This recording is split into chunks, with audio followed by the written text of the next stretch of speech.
Hey guys, welcome back to my channel. My name is Caitlin, and for today's video we are going to be tier ranking every book series that I have ever read, which is kind of a lie because we're not exactly going to be doing that. So I'm going to be tier ranking every book series that I've read that I can recall and that I remember. I have been reading since I was in elementary school, so there are definitely books and book series that I read when I was in elementary school that I just do not remember, and I don't think it would be fair or very fun to watch me tier rank those books. It's more so book series that I've read from end of elementary, more so middle school to where I am right now, which is still a good chunk of series. I think it's about 24 series last time I checked. So we're going to be tier ranking those today, and these are book series that I've either read and completed, or I've read them and I'm kind of up to date with them. The series aren't finished, but I'm up to date with the latest book. I won't be including any books in this video that I started a series but I haven't finished it, or I've started a series and I'm just not up to date. That way I am comparing apples to apples rather than apples to seeds. So I'm comparing full series that I've read, I'm up to date with other series that I've read and I'm up to date with, rather than series where I'm kind of incomplete with, or I have started and stopped. That way I just have a full understanding of the story and the characters. I like to keep things fair around here. So with that being said, we're gonna go ahead and get started. Let me grab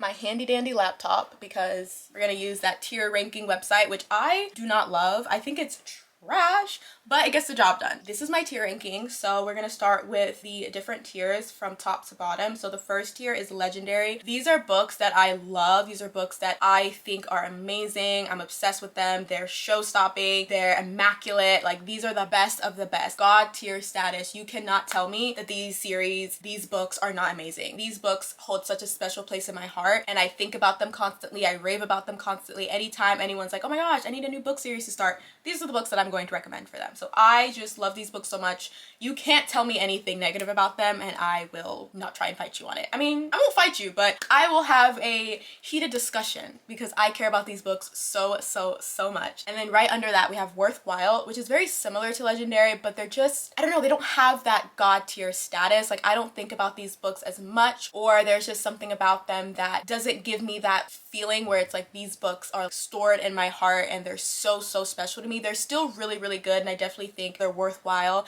and they're worth your time, and I still highly recommend them, but they just don't have that legendary status where it's like, this is my Hall of Fame. They're probably not there, but they're very close. And then we have right under that Depends on the Day. These are books that, like it says, depends on the day, meaning that I have mixed feelings about them. So depending on what my mood is and what my current preference is, it kind of goes back and forth between whether I like the book series or I didn't like the book series. I'm just very iffy about kind of my final thoughts, probably because there was a book or two in the series that I really didn't like, or I just didn't like maybe the direction of the book series, but I still finished it. So it's kind of just like, I still would recommend them, but they're just not a book series that I can confidently say, yes, I love it, 5 out of 5 stars, you should definitely read it. It's more so, you catch me on a good day and I like what the book is about, then I like what the book is about and I want to ignore some of the bad parts of the book. So that one's just really depending on my mood. And then the next one I have is not my favorite. So this is a book series I didn't love. I didn't enjoy them as much. I wouldn't consider them to be book series that I would recommend per se. I don't think about them often. They're kind of just there. And then I Want My Time Back.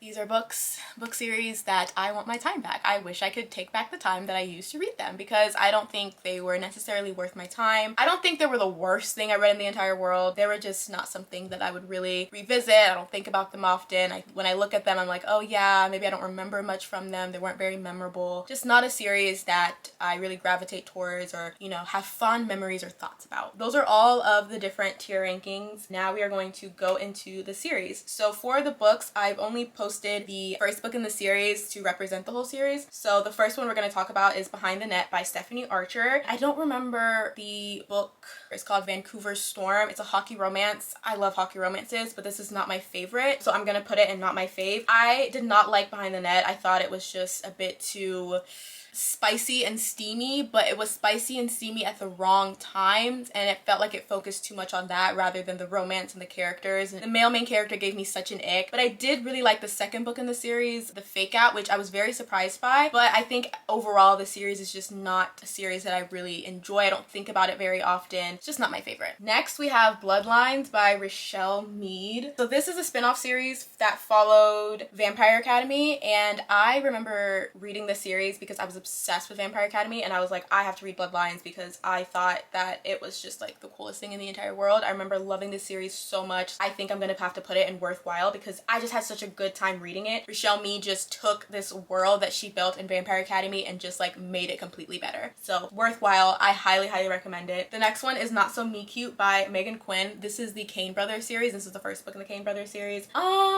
I really loved the last book. That one's called A Long Time Coming, and I gave that one 5 out of 5 stars. The first one, A Not So Meet Cute, it was fine. I gave that 3 stars. The second one, So Not Meant to Be, I gave that 4 stars. So it's not a bad rated series, but I think I'm gonna put Depends on the Day because it's not my favorite, but I don't know, I have mixed feelings about it because I have such mixed ratings throughout the entire series. So I think it just depends on the day. I will always recommend the third book because I think it's the best one, but as far as the first and second book, it really just depends. And then we have Consider Me by Becca Mack. This is legendary. This is the Playing for Keeps series. I talk about this series all the time. I will say the second book I did give 3 stars, but I gave the first book 5 stars and I gave the third book, Adam's book, 5 stars. Every time I think about the series, I just have such good feelings with it, and even though I gave the second book 3 stars, I still think the series is legendary. I still think the world that Becca Mack has created with the series and the fandom that she's created for the series, I love it so much. It brings me so much joy and comfort. I started reading the series like when I was going through grad school, my first semester, and it really calmed me down and it really helped me, and I will always remember it for that, and I love it. So I'm gonna have to put it in legendary status. Also, the men in these books are I'm down bad for them. I'm down bad. I am Colin Bridgerton bad for these men. The next one we have is The Cruel Prince by Holly Black. I don't think I rated any book in this series 5 out of 5 stars, but I'm gonna say it's worthwhile because I really did enjoy it. The world building and the characters were so incredible. It was very captivating to read, and like, yes, the romance was cute and it was great and everything like that, but I really just fell in love with Jude as a character. I felt like she was such a strong woman, and I love reading about strong women, and obviously, like I said, the romance was really nice and it wasn't overpowering of the story and over the plot. I want to like own my own physical copy of it because I only read it through the library, so I'm gonna put it in worthwhile. Next we have Corrupt by Penelope Douglas. This is the Devil's Night series. I feel like if you know me, you know where this is going. It's going in legendary. Penelope Douglas is such a interesting author for me because I don't think I could read the stories that they write if it was anybody else. But the way Penelope Douglas wrote Devil's Night, I don't know. It completely captivated me. Kill Switch is my favorite book out of that series. I will say Will's book, the last like full-length novel in the series, was not my favorite, but the way Devil's Night just excited me, the excitement I had for the series, I feel like that was just unmatched. Like, that's legendary for me. Next we have An Ember in the Ashes by Sabaa Tahir, and obviously I talk about this book series I feel like enough times on this channel. That's going in legendary status. That series is just amazing. I've never felt so conflicted because I'm having so many different feelings while reading a story. From the first book, I was just blown away, and then the second book, blown away, and then the third book, that's where those feelings were really starting to be conflicted. I remember crying, screaming, throwing up. I didn't like parts of it. I liked parts of it. Like, I don't know. Sabaa Tahir, the way she wrote this series, it just really had me feeling everything, and she evoked such strong emotions out of me, and I have to respect that. It's legendary status. Like, you cannot touch that book series. Like, it's so good. The next is Get a Life, Chloe Brown, so the Brown sisters. I mean, where else is that gonna go? Where else is that gonna go? That series made me fall in love with romantic comedies and contemporary romances. I think this was the series that did it for me, and I just love Black women being loved on so loudly. Everyone I speak to and they're like, I want a romance series, I always lead them to the Brown sisters. It's incredible. I love it so much. My favorite is Act Your Age Eve Brown. It used to be Take a Hint Danny Brown, but now I feel like it's more so Act Your Age Eve Brown. Ooh, okay, now we're getting to some oldies. Gone by Michael Grant. Y'all are gonna think everything's legendary that I read, but it has to go in here because the Gone series by Michael Grant is untouchable. Untouchable. I think I started that in middle school and I finished it in high school. To have that many characters in a book series and to just love all of them so much and to have so many conflicting feelings about this character and that character. Like, you start these characters and you think they're the villains and you think they're the bad guy, but then you get to like the third, fourth book and you're like, wait a minute, I'm rooting for them. I want them to succeed. Then you see these characters that you think you loved and were perfect in the beginning, and then you're like, wait a minute, they're not actually as good as I thought they were. Like, these characters have depth to them. To develop that many characters so fully and so well, I have to give it to the man. I have to give it to the man. Like, it's so good. It was dark. Oh my god, it was so dark at times. It was gruesome at times. Like, oh my god. If there's one book series that I want to reread, it has to be the Gone series by Michael Grant. I love that series with all of my heart. Like, that is legendary. That is a classic to me. Next we have Kingdom of the Wicked by Kerri Maniscalco. I finished this series earlier this year. I have so many mixed thoughts about this series. I'm gonna put it in depends on the day. Like, I feel like there's so many things about it that didn't click, didn't make sense. I felt like we're missing plot points. I feel like characters are doing things that don't make sense. It's just not like a well thought out series in my opinion, but I think the romance is what stands out, and I feel like that's what kept me captivated and kept me reading was the romance. And there was part of the plot that I really liked. Like, I like the idea of them being twin witches. One of them gets murdered and then she teams up with one of the princes of hell to figure out what's going on with her sister, and then all of these, you know, revelations come about. Like, it was a good concept. I just don't think the execution was there, but I think the romance was really, really strong. So I'm gonna say it depends on the day. Like, I would recommend it, but it's not like my favorite series. The next one we have is The Kiss Quotient by Helen Hoang. Very similar feelings to the Brown Sisters. It makes me really happy. Like, there's so much joy I have with this series. My favorite was the second book in the series, and then the third book in the series was a lot more emotional and felt more like a women's fiction novel rather than a heavy romantic comedy. So I'm gonna put the series as a whole, though, I'm gonna put it in worthwhile. I do think it is worth the read, and I really, really do love the series. I think it's amazing. I don't feel necessarily that legendary status anymore for it, but I do think that it's really, really good. If I was ranking individual books, The Bride Test would be legendary. So the next one is Legendborn by Tracy Deonn. We all know where this is going. The Legendborn cycle is one of the best books I've ever read in my entire life. I literally have nothing negative to say about that book series. There's no notes. It's literally perfection. The next book I have is The Forever Nightstand by Katie Golding. I think this is the Malibu Millionaire series.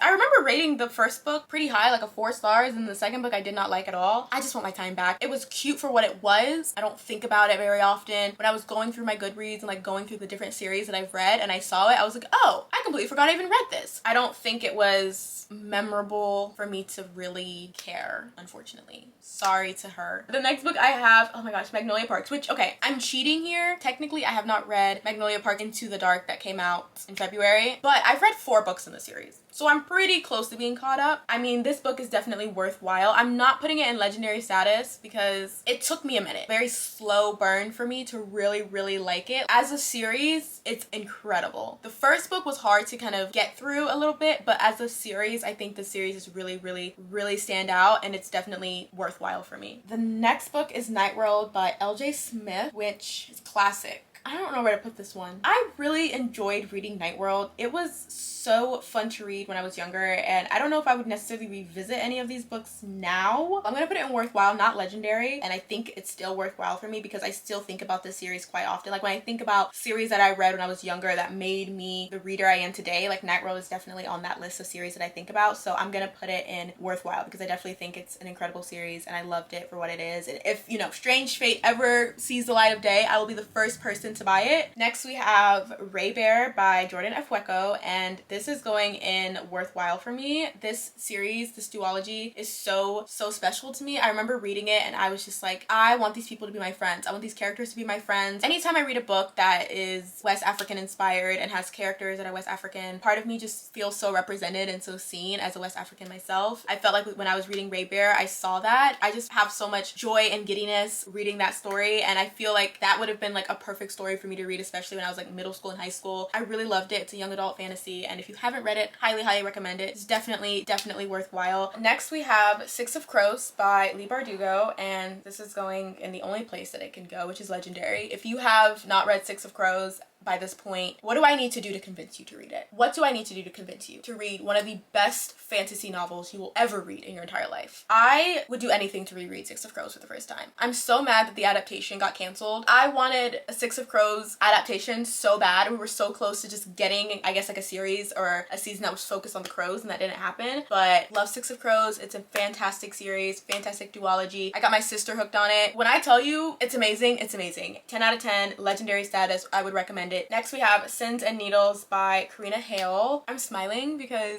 I was reading this book, I think, when I was still in high school, and I had no business reading this book when I was in high school. This is a contemporary romance, kind of like a mafia type of romance. It was so freaking good, you guys. This series was insane. I gave every book in the series 5 out of 5 stars, and at that point, I wasn't doing that. This series is perfection. This is going in legendary status. It was just so exciting. It was so thrilling. It was the first time I read a romance novel where there was a love triangle involved, and it actually made sense.